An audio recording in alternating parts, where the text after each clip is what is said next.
We're just warming our voices up. Warming up. Here we are. La la la la la la la la la. Ha.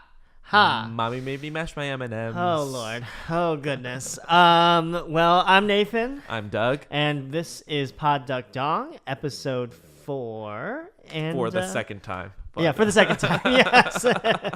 There is one episode, episode 3, the lost episode that maybe we'll release in 15 years, special edition. In the archives. Yeah. But yeah, this is kind of a deep dive into pop culture and the Asian American experience in entertainment and just kind of, following two dudes who know a little bit about the industry. Oh, I'm a dude now. Okay. Two bros.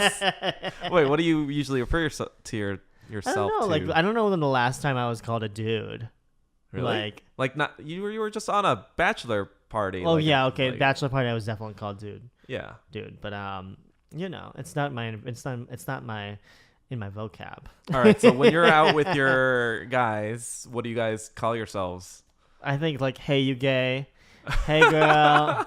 Or girl. Maybe just like different pitches of girl. Girl. No, you don't say the R. Oh. I don't know.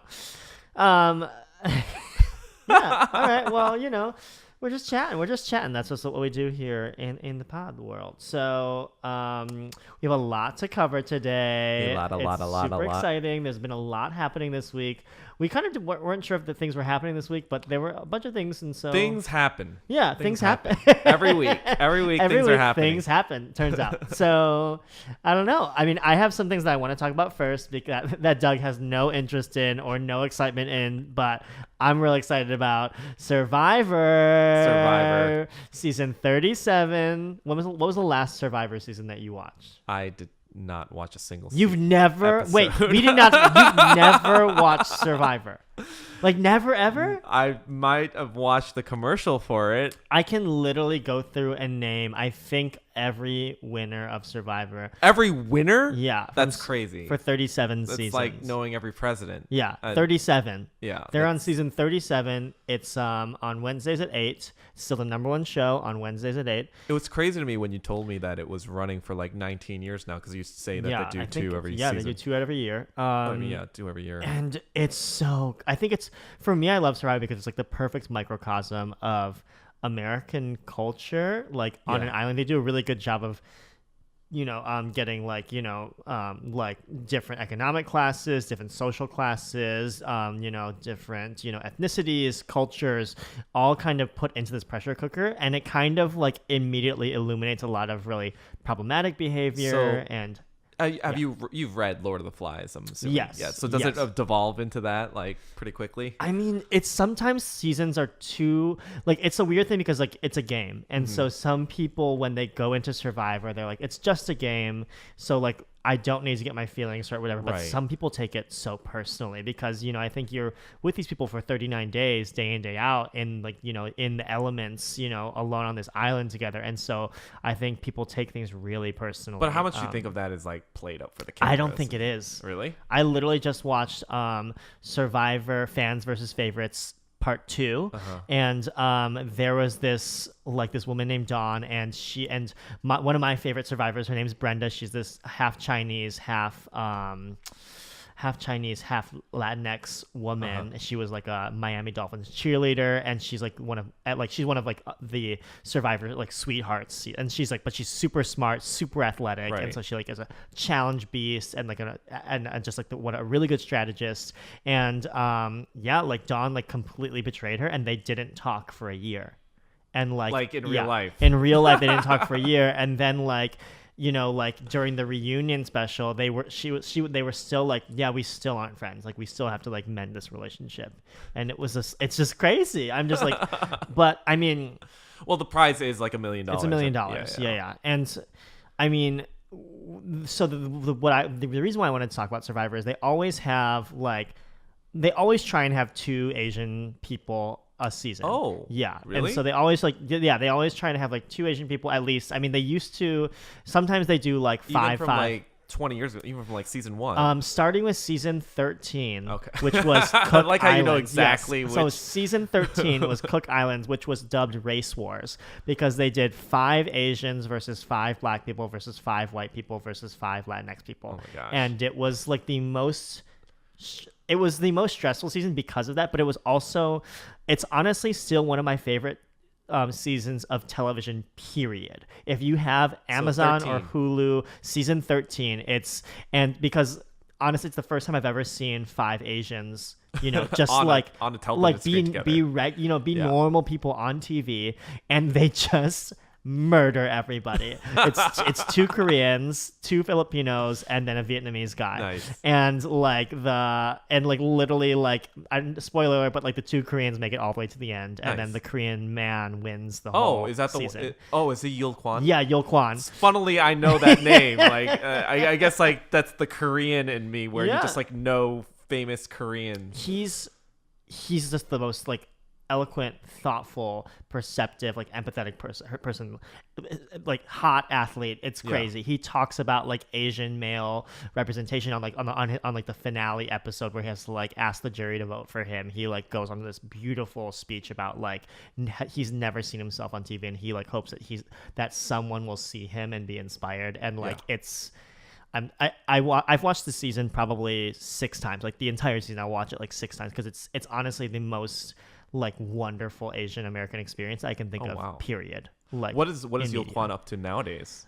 So he had a show on PBS about, it was called like How Things Work, I think, and so he's like an economics guy, so he would go in and look at systems and be like, oh, like this is how the corn like industry works. This is how this works, the petroleum industry, and so he was just kind of wanted to become an educator, and he does a lot of like public speaking, and I don't know what he's doing now, but that's what he was doing like after the show. But this season is super excited. There was 2 Asian women this season, and there was one woman, Bee Nguyen, this Vietnamese MMA fighter, and she unfortunately tore her MCL like during the show, so she got airlifted out. And then, but there's a half Filipino girl. Her name's Gabby, and I think. Well, the way that they're editing the show, I think that she might make it to the end. How many people are left now? Or gosh, I think there's 13 now. They started with 20, I think, this season, maybe 18, and I think there's like 12 or 13 left. And so now everybody that's left is going to basically be on the jury. Wait, so when you say like the way they're editing it, you can kind of tell, is it because like you've noticed a certain pattern from all your Survivor viewing? You can kind of like predict who wins with pretty good accuracy. Yeah, like if you are one of like the top 7 people that talk the most throughout the episodes, you're either there to be a character, or you're there or like they're angling for you to be like the top 5 that make it to the final episode, because they want to like kind of show when those people like make it to the end. And I think like she's just so like emotional, and like the theme this year is David versus Goliath, and so it's like the Goliaths are all these like athletes or doctors or people that like like have a lot of money, and so they're all kind of like these like people that have a certain amount of privilege, and all the Davids are these like, my mother died and then my dad left me, and like they all like are these like scrappy people, and so she was one of the scrappy one of the Davids, and I really hope that she makes it to the end this year. I'm really rooting for you, Gabby. We'll look out for Gabby in the season to come. Mm-hmm. So watch Survivor, support it. It's doing Asian American work. At least season 13. At least season 13. Wait, why don't you talk about Joji first, and then I can, because I feel like I just talked about a lot. Yeah. So we're gonna go into a segment where we're gonna be talking about music headlines, because a lot of music stuff is happening with Asian Americans, I think, in the past week, past month, past year. So Joji, someone from 88rising that we talked about earlier, came with an album called Ballads, and it has been charting. I think it was number 2 overall on Billboard and number 1 overall on R&B and hip hop. First time an Asian American has charted that high, I think, at least on the hip hop side. Yeah. And I'm not quite sure on the other side. I mean, Bruno Mars has definitely had a couple. So then on the hip hop R&B, I guess, like he was the first Asian person. I mean, it's such a good album. Have you listened to it? I haven't. I've only listened to a couple singles that I heard that he Yeah. released before the whole album. I haven't listened to the whole album yet. There is something about the Asian American music scene that's coming up that is so overwhelming. It just feels Asian American. I don't know, like I think we should maybe listen, like, for next time and really kind of like pinpoint what that is. But it's just like it connects to me on such like a guttural, visceral level. Yeah. That it's just like, like the slow dancing song. It's just like it's incredible. It's just like it's like someone's holding me underwater, and like I love it. It's yeah. What maybe it is that kind of like mood that like a lot of Asian Americans have in this country, like of isolation, of loneliness, of just like that kind of like feeling of mood of just like not being understood, having identity issues here and there. And yeah, I don't know, I feel like we're now just like bottling it up now and distilling it into its artistic forms. Yeah. Oh yeah, I agree. I think that's a good kind of thing. Yeah. So yes, download Joji, stream it, listen. You'll cry and sway in the darkness. It's so good. Yeah, and I think, let's see here. I guess I just wanted to like quickly run down a bunch of K-pop things that have been happening, because honestly, it's really wild. I don't know if you feel this way, but like I'm really seeing, because I'm really paying attention to like how K-pop is doing on the charts worldwide, and it's really, really crazy to me that like it's just doing so well. I mean, like, well, hold on. How did you first get into K-pop to begin with? So I first got into K-pop when I was in either elementary or middle school. Oh wow. Yeah. Well, how did you get introduced to that? So I was going to a Korean church. Okay. There was like this tiny Korean church, I guess near where I kind of grew up, and it was like literally like our youth group was maybe 5-6 kids. Yeah. Like literally like 5 kids. Like yeah. Sometimes it would just be like me and my dad. Like literally be the only ones that were like that came that week.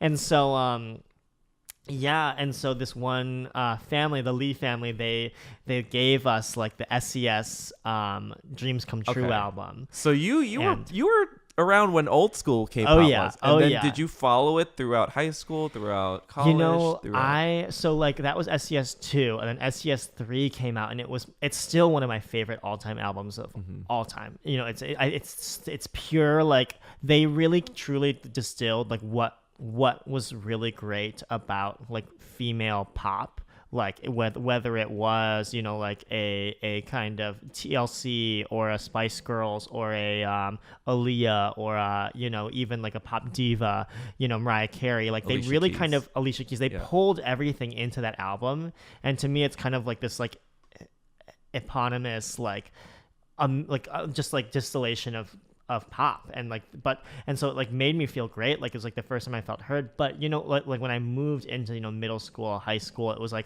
oh, like this isn't popular here, and like no one's I don't have anybody to share this with. Like we didn't have Twitter at the time or Instagram. I feel like there was this moment in the the mid to late 90s when K-pop was like big for all Koreans. Yes. And then like in the mid 2000s or whatever, kind of like for Americans, Asian Americans or Korean Americans, I think the interest level, at least for the people that I was with, like waned a little bit. Yeah, I've heard about Big Bang, I heard about 2PM, I heard about these things, but it was just kind of like it's kind of a, but then I feel like in the past 5 to 6 years there's been a resurgence of like I guess relevance overall, that now that we're in our 30s we're getting back into it. Yeah, I mean, and then what happened was DNA came up on the Today's Hits Spotify by BTS, and so I was just like, oh, I like this song. Like it's like I consume pop music just like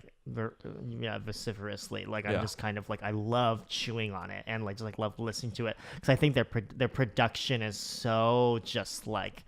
You can feel the craft that they do. I think it's because like so many Koreans, like they are musicians their entire lives. So like a lot of times like American music sometimes is too like simple for me, or it's something. So like I love kind of grappling with like if you know, like I don't understand what they're saying, but like, oh wow, like they're doing this pentatonic scale like during this simple pop song, and that kind of pulls me in personally. But so was there a moment where you kind of like got back into K-pop? Yeah. Like from that kind of like I guess hiatus. Mm-hmm. I mean, like it was BTS. Okay. And then what happened was like I wasn't a huge fan of BTS even, like because like they're definitely for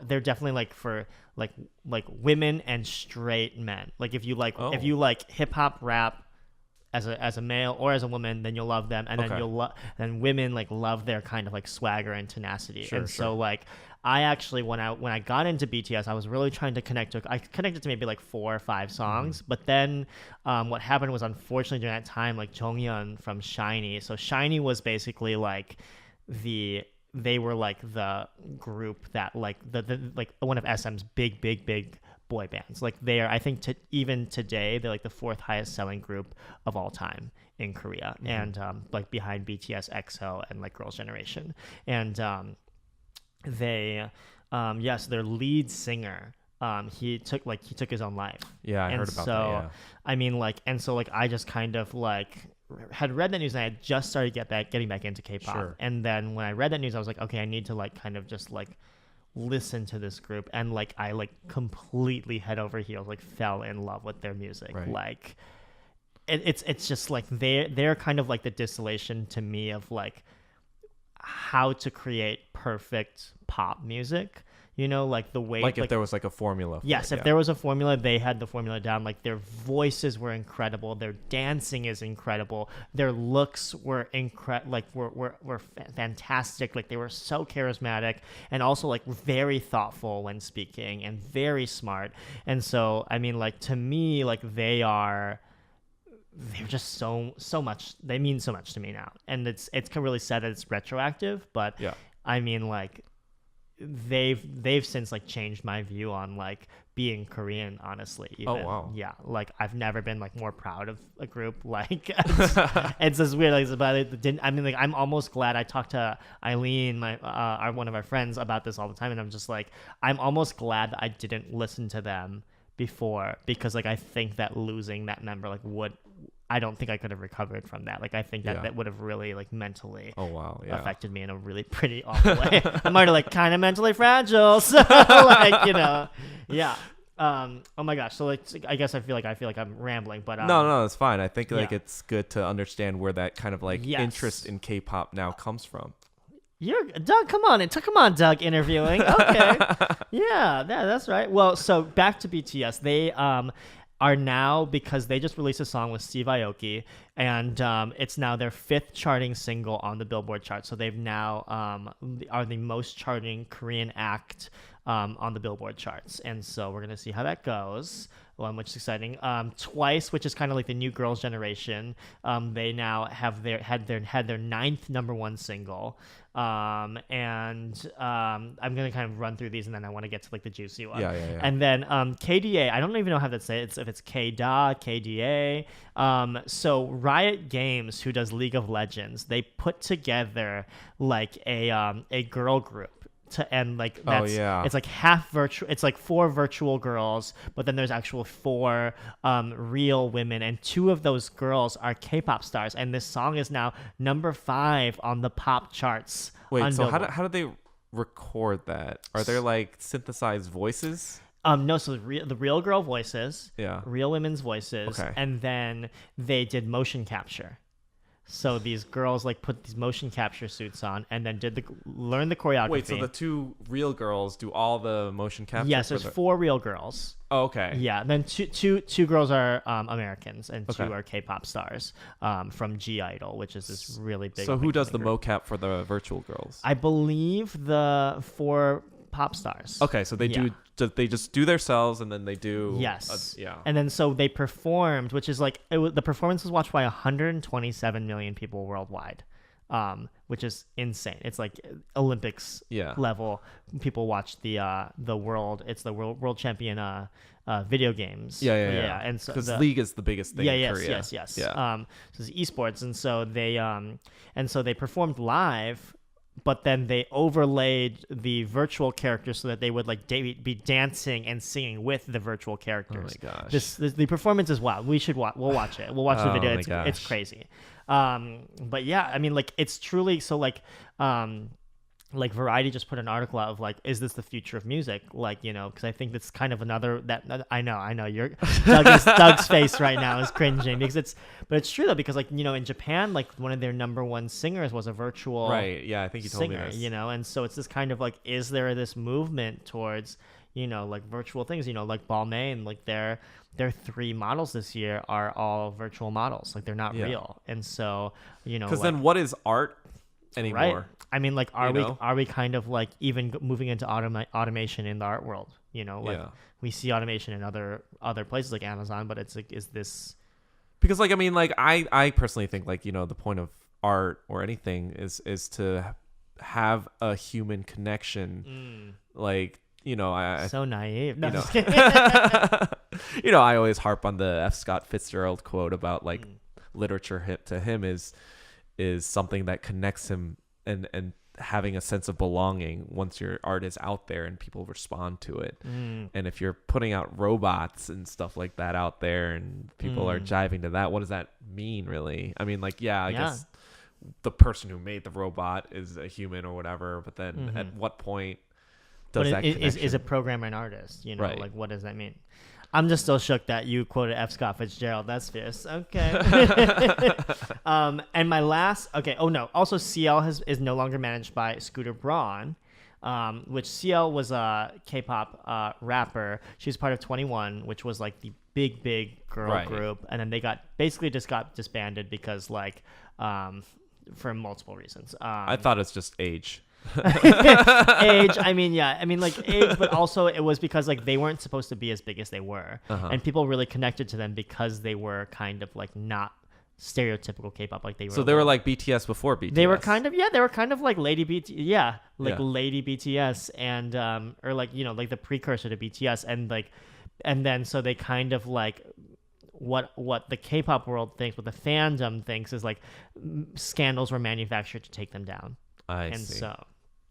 And so she's been stuck kind of in, as you'd say, in just like development hell, like for years, and so she's finally free. So we'll see what happens. But what I'm really excited about is there is a conflict between Miss Ariana Grande and Chris Wu, who is a C-pop / K-pop star. So Chris Wu was in EXO, which was a big K-pop, which is like the second biggest K-pop group behind BTS, and he left to start his own solo career. And what happened was his fans were changing their VPN. Is that what you say? I get, yeah. So I guess that's a technical term to try to make it look like they had multiple users that were streaming a thing, right? Yeah. So that's a virtual private network is the way you like go in through the computer and like mask your IP or create a different IP. Oh, okay. Come on, science. Come on, computers. But yeah, so his fans like streamed his music, and he beat Ariana Grande's "Thank You Next." Yeah. Which I love. Released, I love that song. That song, it's a bop. It's a bop, y'all. Like, it is a true bop. Doug was listening to it when I got here. Like, it's so good. But like, I mean, like, it's so crazy. It's so funny, like how these artificial now like goalposts are being like, we were the biggest streaming people. It's just kind of like. I mean, like it's interesting though, because I think like, you know, like his fans are, because I mean like his fans are calling racism because like you don't know, because if you change your what I'm reading is what I think I'm saying is that when you change your VPN, you don't know who's American, who's not. Right. And so like Apple just can kind of arbitrarily be like, okay, none of these streams count. And so a lot of the fans are calling racism and being like, well, you don't actually know how many fans are here. Right. Versus how many fans are actually taking time to do this. Yeah. And so like there is this kind of interesting. And how do you know like Arianators are doing the same thing? Exactly. Or what if, you know, like you don't. Yeah. But I mean, So yeah, but I mean, then you can look at his actual sales because they're not actually doing actual sales; they're only doing streams, and so Right. it's this kind of like if they're trying to kind of match the correlation, I think. Right. But it's just a bunch of like dick waving over nothing. I feel like. Yeah, I mean. Well, who knows? I don't know. Maybe I don't know. I mean, maybe it is streaming is like the. I guess streaming is like the future, but streaming is the future. In terms of just like we got the number one, blah blah blah. But I think it's really important. Yeah. I think that like posturing is so much of what the posturing and perception is so much. It's funny what though because I feel like Chris Wu and Ariana were not a part of this war that was going on. That's true. It was Scooter war. Braun and the fan base. Yeah. It's interesting who's getting involved and like which star is more popular, which thing is because it is kind of more on the manager's shoulders. Right. Because if if her perception goes down, his money goes down. Right. Yeah. He's looking out for his bread. Yeah. So that is all of my excitement. Survivor and K-pop. That is why I'm here. That is why I live, breathe, and die in this world. And so I think our main topic today. Oh yeah. Doug's very excited. I guess I am so excited. But so excited. Yeah. So we had the pleasure. Oh wait, no, we didn't go see it together. We went to different screenings, but they were both at the ArcLight Hollywood. We went to see Beoning, which is a Korean language film that just recently came out in New York and in select theaters in LA. And give us a rundown. It's who's the director, who's the actors in it, and give me the log line. So okay. Crap. I'm trying to also teach Doug to we gotta be concise. Gotta give out that information. All right, I got to get to the wiki then because I only know Lee Chang Dong is the director and Steven Yeun obviously. I forgot what the Korean. Yoo Ah-In. Oh yeah, Yoo Ah-In is the main guy, Jang-Seo, and then Jang-Seo is the girl Shin Hemi. That was her first role. Yeah, I looked her up later. She was like 24. Oh my god. Yeah, she was awesome. Okay, so basically, give us the load. Like, give me one sentence. What is this movie about? Oh man, it's crap. One sentence. This movie is about. I told you to prep this. I said this is yours. I said you want to talk about Beoning, so we need to. But you can't just start talking about it. You got to give people a crash course on it. Okay, a one sentence thing. It's a kind of about. It's not kind of about anything. What's it about? Fuck. It's about desperation and loneliness and. Okay, so the log line to this film give me a log line. There's a man named Jang-Seo. It's Jang-Seo, right? Yeah. And he meets a kind of mysterious manic pixie dream girl who comes, and then when she comes back from vacation, she's with this mysterious man named Ben, and it's kind of how the three orbit around each other in a world where class, economic status, and kind of millennial ennui affects this world. Yeah. Okay. See, that's one sentence, right? That was like 4, but what? No, that was one sentence. You said like there was 4 no statements. Punctuation. All right, fine. Okay, a run-on sentence. It was a run-on sentence. Okay, so I was really interested because Doug. He wrote a Facebook status. He tweeted about this movie, and so I kind of want to get into your mind, what resonated so much about this movie for you. What was so exciting about this movie for you. How do you feel about this movie? I think so. One of the biggest things is that I feel like this is a movie that I'm going to remember for a long time. 20, 30 years from now, I'm going to remember this movie. Wow. I think it's because... Wow. 20 to 30 years. 20 to 30 years. What was 20 years ago? 20 years ago, 1998. Jurassic Park. Okay. I still remember that. Yeah. Okay. All right. The Matrix was 99. Okay, so The Matrix, I definitely remember that movie. Yeah, okay, yeah. So go on. Okay, so 20, 30 years, why? Why is that? I think it's the first time. So I've seen Asians in film, Asians in media, but I feel like... Maybe it's because I haven't watched enough Korean film or Japanese film or Hong Kong film. But it was the first time for me where I felt like Asians were just being their natural selves. They didn't have to worry about stereotypes. They didn't have to worry about like all these different things. It was just like it was like a human story just told by Asian characters. And it was the first time I was visually seeing that. And just the film itself was so well crafted, well made. It was a beautiful work of art. And I had never like seen all of those elements captured in a movie before that purely had Asians in it. Okay, because so to differentiate, you're saying because like Crazy Rich Asians is literally about being Asian, like it's about like right. there's kind of innately like this kind of Asian like identity kind of interwoven into the story. But for you, like specifically, like what about that then? What about these themes like for you was like what rang inside of you for this? So for me personally, like another like other couple movies that have kind of like touched me were movies like Eighth Grade and Call Me by Your Name. And I think like the reason why is because they kind of spoke to me on a very visceral level, where these are the kinds of things that I'm thinking about in my own life and that I can resonate with. Like I can see myself as that character. I can see myself as Jang-Seo going through these things, or I could see myself as Ben, like in his philosophies about life as well, because I feel like in the past few years, I have been in a season of kind of like loneliness, depression, what is it?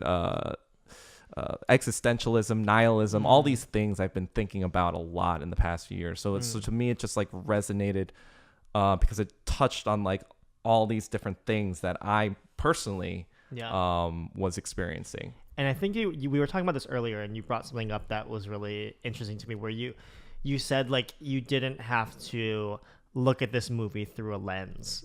And I think that's like such an important thing. I think you've already talked about it now, but I think it's like even Eighth Grade, like it's that kind of we saw Eighth Grade together. Right. And it's you still have to like code switch a little bit, right? Because they're like, what is it like bit. being like a white girl? But it was also like, oh, okay, like, but it was an easier code switch because it was like, oh, okay, this girl who like feels like she's like not pretty or attractive, and she feels like she's isolated. Isolated. Like I feel like it was very easy to hook into that movie. But I mean, like I know it's like, it was that kind of thing. It was like when we don't have to worry about race, like, and we have to actually worry about like different issues. It was very interesting for me to have to be like, oh my god, now I have to worry about economic issues. Oh, like what? I don't have to just worry about, like, I don't have to just like yell about Asian identity. Yeah. Like, oh, I have to worry about like unemployment. Oh no. Like, like that's what really kind of like, God, what was your favorite scene in the movie? Oh man. It was probably, I know you're going to call me a bougie bitch for this, but it was probably the geese scene when she dances and it just kind of like the camera like does this long take and it pans into the sunset.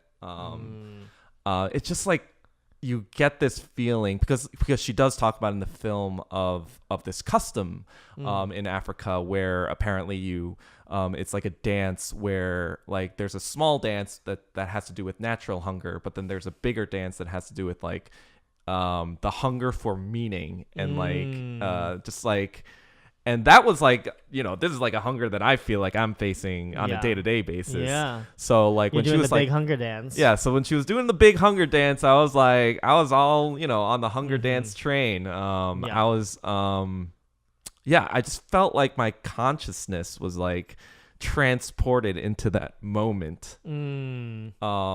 Like when I watch stuff today, I mean, like, not that I'm not entertained, but like I feel like a lot of it is just kind of like, oh, that's interesting. Oh, that's interesting. There's rarely that I feel like my mind is taken to the place and I'm like, I lose sense of the idea that I'm watching a movie. I'm kind of like, I'm in it, if that makes sense. Yeah. Yeah.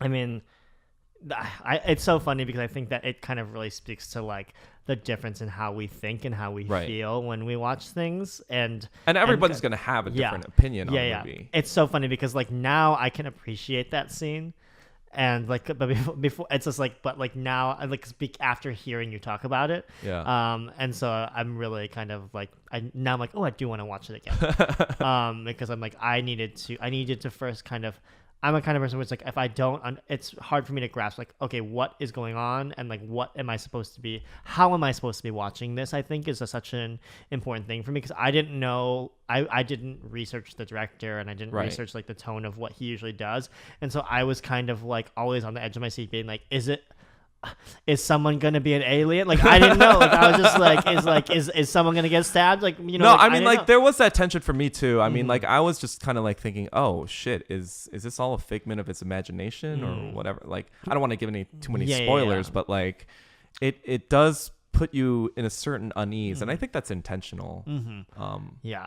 Absolutely. And for me, my favorite scene was there's this part where Jang-Seo, like the main character, he goes to a job interview, and there's like 6 people lined up, and you know there's one job available, and they just count off like, you know, like hana, 2, set, and like the numbers, and so they do like 1, 2, 3, 4, 5, 6, and then they just kind of go down the line of like, where do you live? And they were just like immediately like weeding people out, because it's just like, okay, you live too far, you can't work here, you know, like, and literally they get to the main character, and they're just like, where do you live? He's like, peace out, and homies. He just leaves. And it was just this it's just like this, it spoke to so many it spoke to just like a personal level to me, of just like leaving a system, you know, like rejecting like the system that we're kind of like as a society been hoodwinked into being a part of, and like saying like, I reject this, but also like he has nothing else, like he has no money, he has nowhere to go, he needs this job, but like it's like he would rather just like literally starve than be a part of the system. For me, was like, or he had no purpose in that. I feel like he didn't care if he survived or not. At that point. Yeah. Okay. Now I like talking about the movie. Okay. Here's the thing, because we also wanted to talk about kind of like what an art house movie is versus a commercial movie, and like, I'm not gonna lie, I struggled for a little bit watching this movie. Like, it is I can see people struggling through this. Yeah, it is a behemoth. Like, I mean, like, it is a behemoth of a movie. Like, it is. I am like a commercial reality TV whore. Like, I watch just like, and I'll admit too, I mean, I usually don't like too many art films myself. Like, I remember watching like 2046 with one of my ex-girlfriends like 20 years ago, and it'd be like, what the hell is this shit? Like, Wong Kar-wai, like, you're great and all, but I don't get this movie at all. And like, I watched Dunkirk last year. It was just like two hours of suffering. I felt like I was on that boat, like about to get killed by the Nazis. Isn't that the point? I was though? like, I don't want to go in a movie feeling like I'm gonna die. Yeah. I mean, but I think that it's like, I guess like, I don't know, like, I don't even know if now that I've talked about this movie like with now like because we didn't really talk about the movie beforehand, but like it's just like I'm like, oh, like now I like do see the merit of like art house. Like, oh yeah, all those turned things. around. Yeah, okay, I feel that. Yeah. But I mean, like, because I think that there's something, and like I don't know, like, correct me if I'm wrong. Like, I think that like art house is this like beautiful, wonderful expression of, you know, you can express a lot more nuanced things in an art house film, but at the same time, for me, art house always kind of means, in a way, like, it kind of like also feels like privilege, because, you know, like, when you think of art house, you think of France, and you think of you know, like, just these like Sweden, and you think of like all these kind of like European countries that, like, you know, like, that can afford to like experiment with different things, and like can afford to just like brood. It's like, I don't know, I need to move. Okay, actually, now that you say that, like, I'm thinking about like luxury brands or luxury goods, right? Like, you know, you have your like $10,000 Birkin bags or whatever, and I'm just thinking, like, you know, anyone can do just fine with a regular bag. Like, what is the purpose of that? But there is kind of like, how I understand it, it is kind of like pushing the boundaries of like fashion, pushing the boundaries of like expression in different kind of art forms.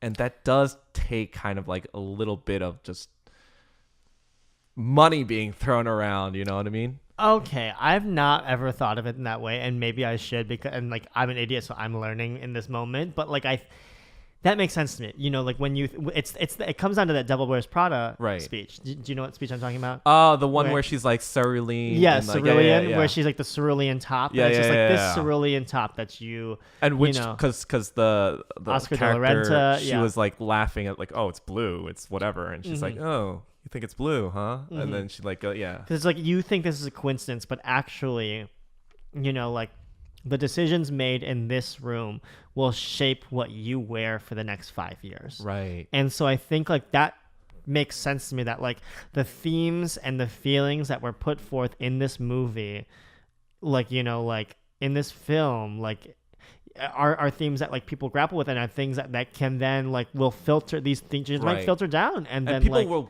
will see this movie, like I feel like filmmakers will watch this movie, see what they can take and apply to their own kind of storytelling, and then you know what now okay, America. Okay, I get it now. I mean, this is why, I mean, I guess like I was talking about some film nerd friends that I know who are in this industry and who love like French New Wave cinema and this type of stuff. This is kind of like why, because I feel like it is doing something different that they haven't, they're trying new things with filmmaking, because you know, like you can go back to like Hitchcock and whatever and mine everything you can from them and like see how it's shaped modern filmmaking, but then you know, like you always kind of like want to see what we can do, even if it isn't commercial.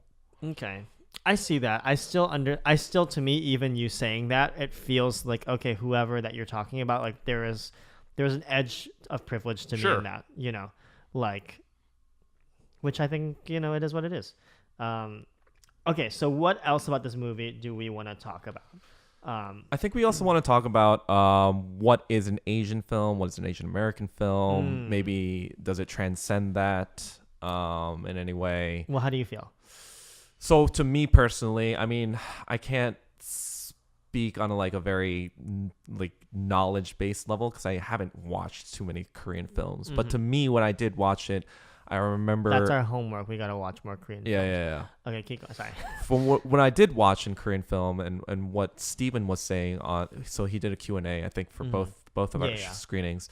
He said something like, it didn't feel to him like a Korean cinema experience. It felt like the director and something were like two aliens that, you know, decided to make a film, but that had just a very human kind of like story element to it. It was a human, international, like cinema thing, just happened to be made by Koreans, if that makes sense. And I kind of like watching it. I kind of like really agree with that sentiment.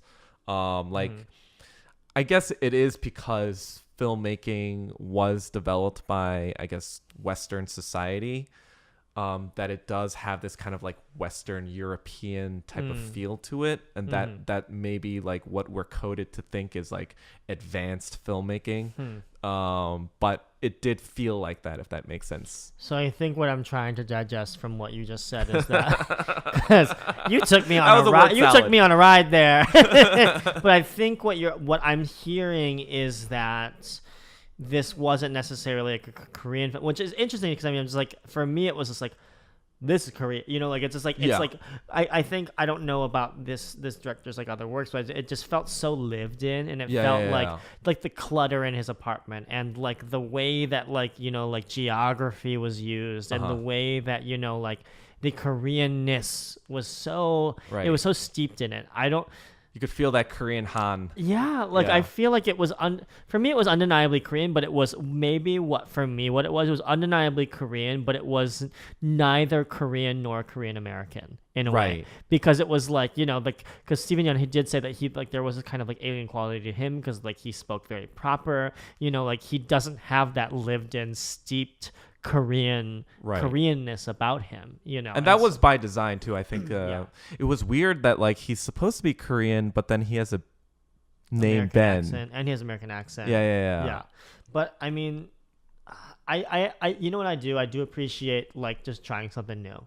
Like let's do this. Like it's just like I'm sure that like everybody learned a lot throughout that process. Because I know that originally Steven Yeun wasn't originally cast; it was someone else, and I think that because they dropped out. Oh, yeah, I didn't know that. Yeah, so that another person dropped out, and then Steven Yeun kind of like fell into this role. Well, yeah, I heard that from interviews he said that Lee Chang Dong gave him a phone call when he was doing something, and he was like, oh, and then they kind of like met to like kind of for him to vet Steven and be like, like blah blah blah. And eventually that's how. So from my perception, it was always Lee Chang Dong wanted Steven for that. Oh, so I didn't even know about this other angle. It was angle. originally someone from Korea that was originally the role. And so I think that to me is interesting. It's just like, I just feel like it would be a completely different movie. Right. Which would be interesting to me. Should we talk about Steven Yeun or should we talk about the performances? I feel like maybe we can just talk about Steven. Yeah, because I think it's more relevant to kind of like our Asian, like where does it put us now, and like, or does it help Asian Americans in cinema at all, or I don't know.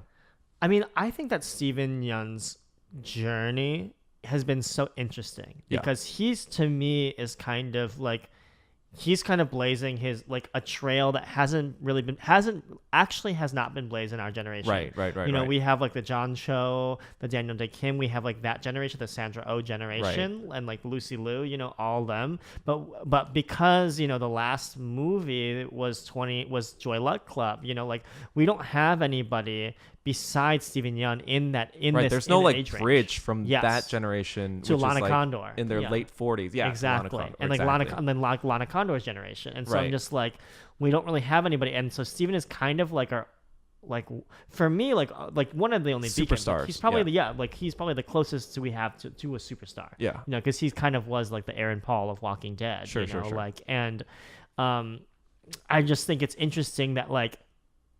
I think like him leaving, getting killed off Walking Dead, spoiler alert. But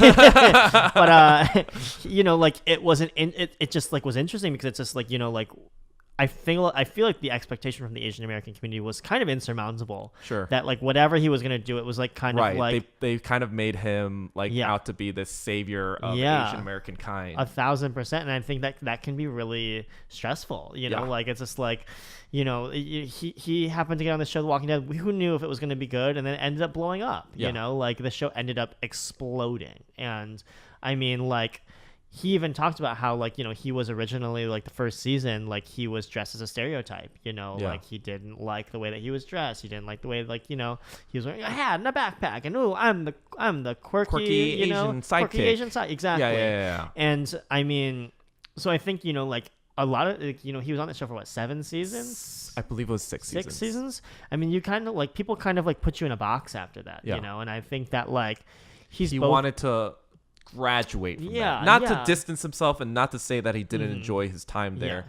But I think he was like ready to move on. Yeah, because I know from interviews, I think that he kind of like had like turned down some network things, and because I mean, like I'm sure that they were like, oh, like you were the kind of the sidekick in those, like why don't you do that here? And so, I mean, like I think that he really kind of took his time to choose projects, and I think it's kind of for me, it's like it's not even a double-edged sword, but it's this like it's a double-edged thing. I want him to pick the projects that he's happy with and that like feels like that lets him grow as an artist, like. But at the same time, I just miss him. I just miss him. You want him to maintain that momentum that he has, so he can kind of like have that built-in audience that is following him and that he can use to galvanize and like certain projects or whatever. It's how I felt about Sandra Oh when she left Grey's Anatomy. It was just like, but you're the only one that we have. Did she not do anything between that and Killing Eve? Are you serious? She did one movie with Anne Heche called Catfight. When did she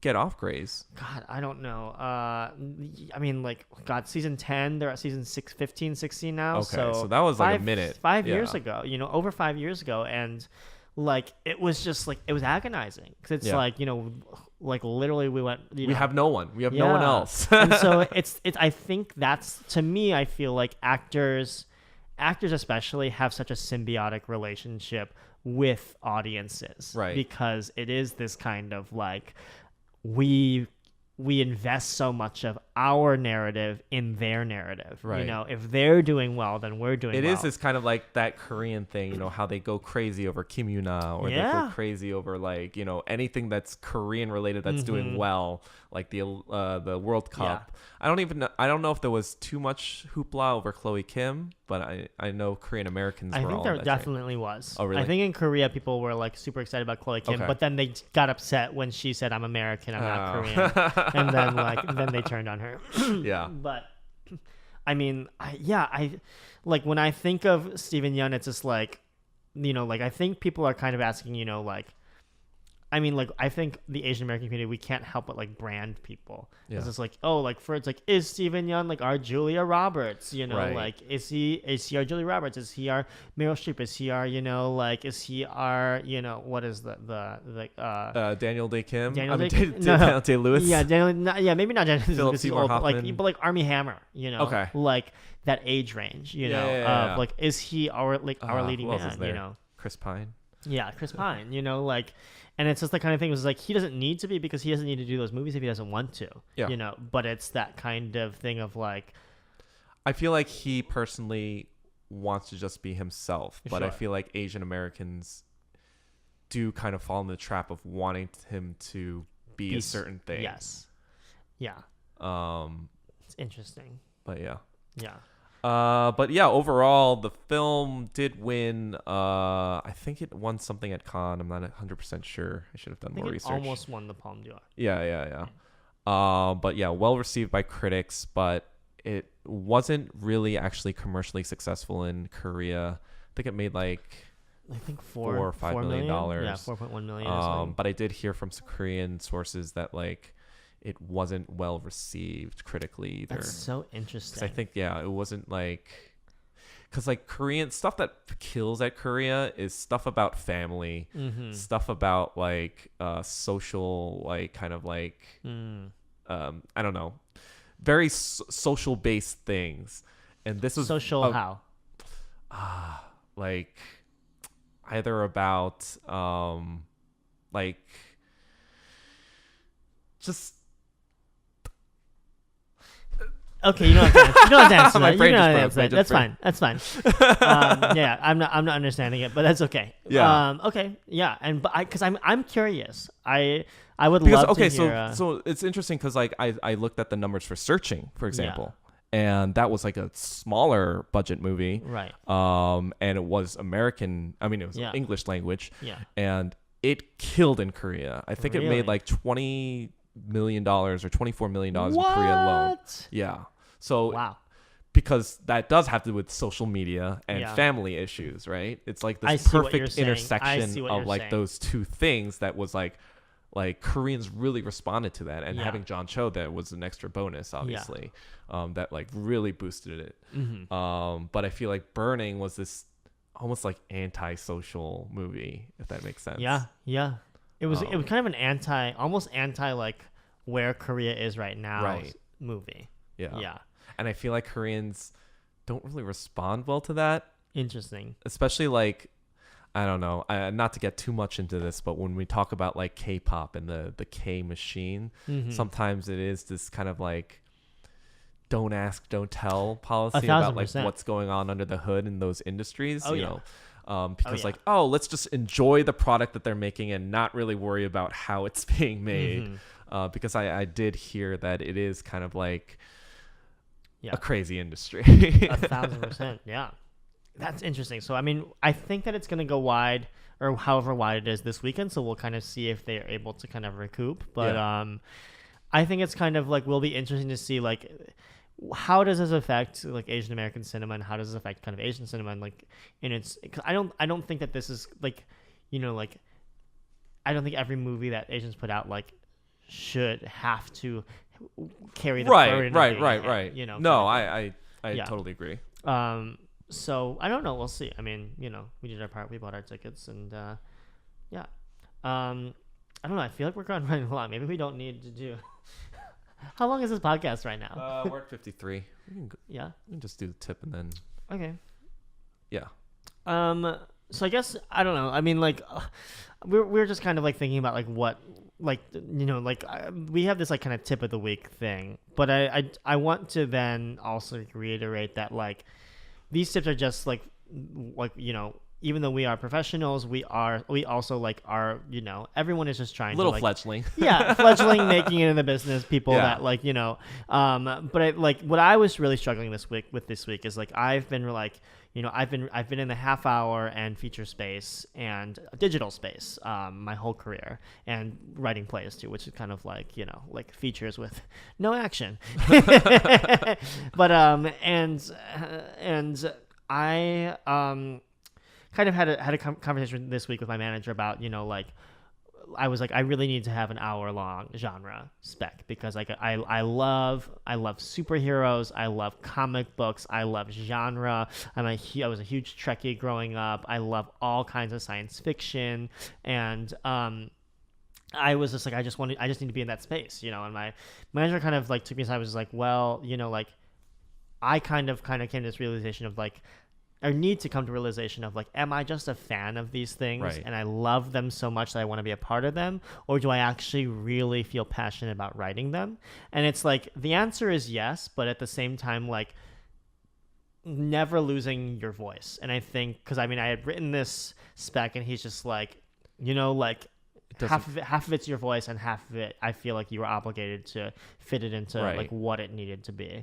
And I'm just like, you know, near tears. I'm just like like, you know, but it's a true thing. It's just like, you know, how do you never losing like sight of what your voice is and like what you love to write, like is one of the hardest things that you'll have to like come to terms with as a creator. Because it's like, what do you think when you watch things that you respond to the most, that like you see yourself, your story being told? I mean, is like there a specific... I love like just like character driven, you know, not necessarily character driven, but like one of my favorite scenes ever is in Zootopia, when like the bunny and the fox they're under this bridge, and she's just like pleading with him. She's just like, I know that you don't like me, I know that we're not friends anymore, but like please just like help me this one time, and then you never have to see me again, because I know I hurt you. And like I think those are those kinds of moments. Like that's what I strive towards with my work. Right. You know, like it's just like having those conversations of like, you know, like we try our best and we make mistakes, and we like just need to like, you know, like make the best of it, kind of thing, is like where like I know that my voice sits. Right. You know. So do you feel like you've written stuff that reflects that? I think I have. Yeah. Absolutely. Yeah. Yeah. So I guess like then would the strategy then be like steering towards more of those kinds of things? I think it's both. I think it's both two prongs. It's just like keep writing what I love to write and what I'm good at, but also like if I really want to work within the genre space, don't bend to what the genre is. Right. Write in your voice in the genre. Right. You know, like use those tropes to heighten your own voice. Don't lose your voice to fit the tropes of the genre, is what like I learned from my manager this week, and it was like one of the most helpful. I've finally just put that into words, and now I'm just like, okay, I can like hold on to that nugget there and like just kind of keep steering towards that, which is super helpful. Because I think like it's interesting, because I think now that you say that, I kind of like had the same realization about my pilot, Just Doug, and in the way that Brian Shin and I wrote it, and I think like I was trying to hit a target when we were writing it, if that makes sense. Yeah. Like I was like, oh, this is what people are going to respond to, blah, blah, blah. I'm going to write it this way, instead of kind of like trusting in my own kind of voice and my point of view, if that makes sense. Like, not that our points of view weren't in the writing themselves. And I think that, but it was interesting because like someone was like telling me, hey, like I like your show and everything, but I feel like the real you is more interesting than the character that you've made in the show. Yeah. So I kind of like took that note and was like, hey, why is that? Why did I kind of like limit myself? Because like I thought I was writing something that was going to be entertaining for someone. Yeah. So yeah. Yeah. I love that. That's real. Cool. Yeah. Well, I think you have the Padok Dong moment of the week. Yeah. Here, I mean, right? it's just to be a short one. Sure. So the election day just happened yesterday. And we saw a little bit of good data and bad data. I mean, like, so apparently Asian Americans as a voting bloc, well, it's funny because all the exit polls still list us as other. There's no Asian category. But the other, which comprises of 6% of the exit poll voters, said that they voted 66% Democratic and 33% Republican. And apparently from the last midterm election, 2014, it was the largest swing of any ethnic group from Republican to Democratic. Wow. Which is good that happened, but I think it's bad because we probably had like a high base to like migrate over. We hadn't learned. We had a low bar. Yeah. But I think it is speaking to the fact that I think Asian Americans in, the past, 10, 15, 20 years are starting to kind of like realize that they aren't white, if that makes sense. Yeah. Because I think like even our parents or I don't want to speak too badly, but I feel like there was this illusion that we could achieve whiteness, but that's slowly being dismantled as we kind of learn about white supremacy in this nation, and that we're kind of like coming to terms with. The other thing is kind of like there were some, I guess, bad apples that I think there were some Korean Americans who actually ran for office in certain kind of like state Senate seats or whatever, or other kind of like Congress under the Republican banner. So it's kind of like, oh man, there's still some like Asian Americans out there who kind of like don't get it. Because I don't know. It's funny because I grew up kind of conservative and like slightly leaning Republican. But I feel like by now, if you're on the Republican train and you're Asian, you need to, I don't know, figure it out. figure something out. Figure it because they are out. not on your side. Yeah, I mean, yeah. At this point, it's really hard to just be like a political neutral in this climate. I don't think you can. I don't think that for me the nature of political neutrality. I think and maybe this can be a whole different podcast. Yeah. But it's like the nature of neutrality to me means the nature of like letting the status quo be, right? And that to me like it seems like you're inevitably letting people continue to be hurt by the system. Sure. And so yeah, I think it's something that we are like realizing, and maybe not we, but like the Asian kind of like Asians as a greater whole, right? And to that point, I think Asians as a whole were the minority group that is least likely to vote. And that number is increasing over the years too, but I think we're still the least likely to go out, because I think there is this thing like, oh, our vote doesn't really matter. Like no one's really appealing to our base. No one's like talking to us. We don't.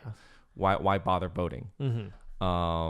Which yeah, I mean, yeah. So that's the Padok Dong moment of the week. I do feel like we should give a shout out to Koreans in Media.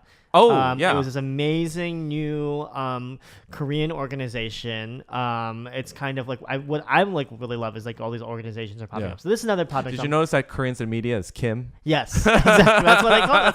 That. But I feel like we should, like we've had kind of negative Padok Dong moments like a couple of weeks in a row, and so I want to like a positive thing is like I really love the support network that we've been getting from really all these Asian groups. There's Asians in Entertainment, there's the Koreans in Media, there's the Gasian Project, and what's the Gasian Project? Oh, so do you follow me? Do you follow me on Instagram? Where are you? No, we're gonna have a talk after this podcast is over. I'm gonna kill you. I'm gonna murder you. This podcast is gonna be over. How dare you? Yeah, but there was this amazing group, Koreans in Media. If you are Korean and you are in the entertainment industry or in any media, I mean like industry whatsoever, I believe that they meet once a month. Yeah, and, it's probably gonna be like an Asians entertainment. Yeah, and it was really wonderful. Like, it's kind of like the more like kind of like subgroup moments. Like it's kind of like the more I feel like, oh, like the community, like there's a community here that really looks and sounds and like I feel really a part of. Like, you know, so it's like, I mean, like the first time I went to an Asians entertainment group, I was like, oh my God, this is amazing. It's so funny because like I feel like you were blessed. Like you came at the right moment.